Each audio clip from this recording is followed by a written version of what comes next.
During the Angelus, before Christmas Day, Pope Francis reminded the world that no child is ever a mistake.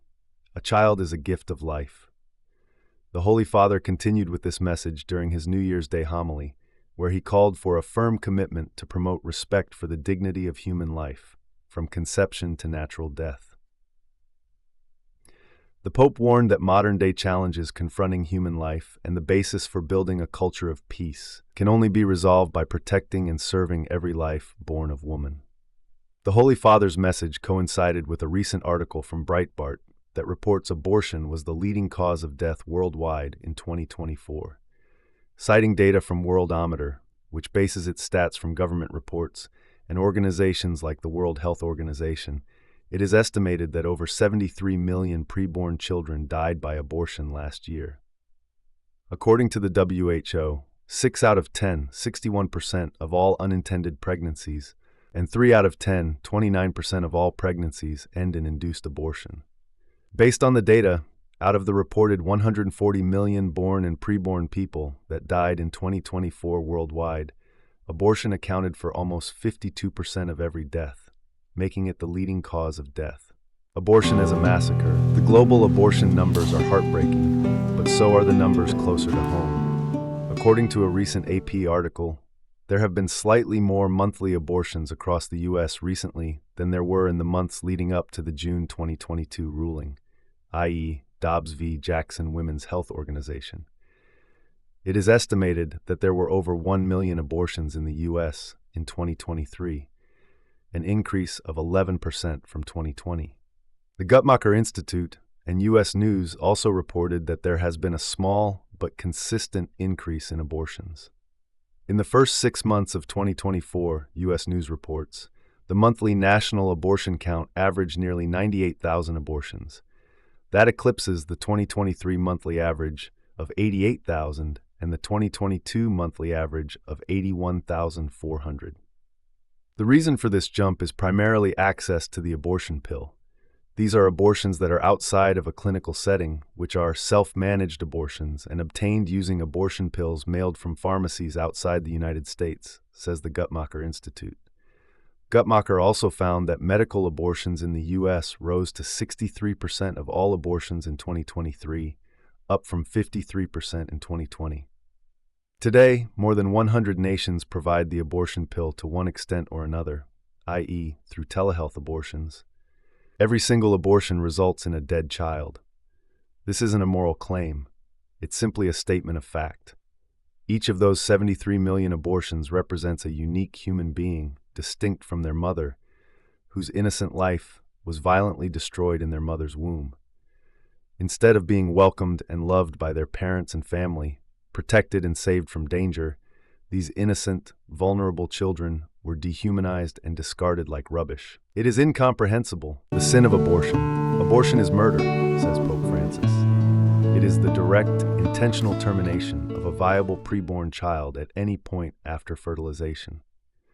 While most people have a general understanding of what it means to have an abortion, they have become indifferent toward human dignity and tolerant of an act that destroys human life. Fundamentally, a majority of society rejects the fact that there is a human person in the womb, one who has the same right to life as those outside the womb. Renewed awareness of the dignity of every human being has serious social, legal, economic, and political implications. Legal abortion and its mindset always lead to abortion becoming commonplace in society, creating legal and political realities that impact how people approach the topic. Legal abortion has created structures that incentivize abortion, making it more difficult for mothers who want to give birth to their children. And as abortion has become normalized in relation to these realities, opinions and mindsets govern and impact how people approach the moral issue, as well as other ethical issues like marriage, sex, and euthanasia. Human dignity is not something we earn or that is bestowed upon us by human entities or governments. It is not something a father or mother grants or something they can take away.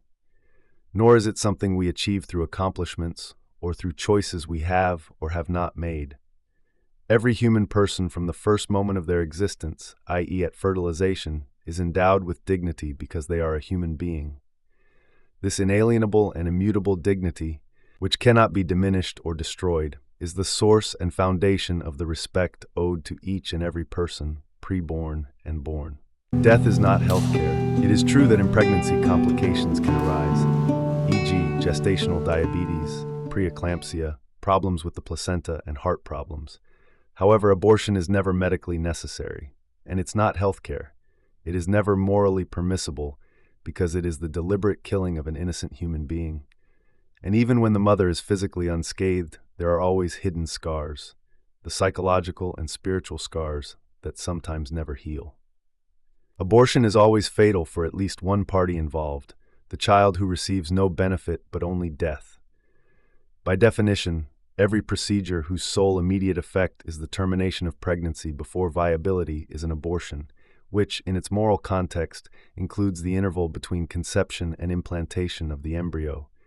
Ethical and Religious Directives for Catholic Healthcare Services, number 45. Catholic teaching has consistently rejected the suggestion that an embryo has no moral status. Once fertilization takes place, human life is present and must be respected in an absolute way. Instruction on respect for human life in its origin and on the dignity of procreation, track 5. The preborn child is a genetically distinct living organism who is always to be respected. When faced with medical dilemmas that impact the mother and preborn child, respect for the incomparable value of both lives must be upheld. To navigate difficult medical situations in ways that respect the moral law regarding human dignity, the U.S. Conference of Catholic Bishops, EB, has produced a document called the Ethical and Religious Directives for Catholic Healthcare Services, ERDs, that provides ethical guidelines. These decisions must be guided by clear moral principles, in particular that the direct killing of innocent life is never permissible. All medical strategies must take into account the life and health of both patients, with the result that both mother and child safely come through the pregnancy.